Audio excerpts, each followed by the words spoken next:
Tsaratsika rehetra indrindra fa fiangonana adventiste sy ny membre rehetra ato amin'ny fédération Madagasikara Avaratra. Efa fantatrao ve tsy ho ela dia anomboko ilay nandrasantsika dia tsy ino zany fa ny formation lasinasa mahakasiky velon-tegna mahavelogno. Oviana hozy ianao dia aza dino ty daty resako aminao ty 29 ny volana Jolay hatramin'ny 2 ny volana Aogositra ho avy zao ao Ambilobe rendez-vous-tsika. Reto avy ny zavatra izay ho hitanao ankoatra ny formation manokana mahakasiky boky velon-tegna mahavelogno io, dia ho hisy ny formation mahakasiky fiompiana, fambolena, varotra, fitantanana, montagena projet sy ny développement personnel.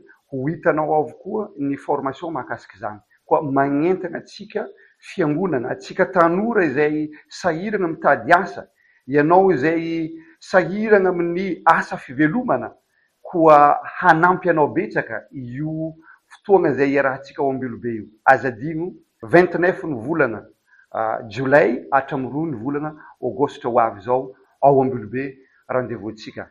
Atsika pastora, atsika lohologno aoka hagnentana membre mba ho tonga, ary ho hisy solon-tegna manokana ologno afaka mampita formation no asaina ho tonga agny amin'izany fotoana zany. Mankasitraka tompoko, mirary soa anao ary Andriamanitra hitahintsika tsirairay avy.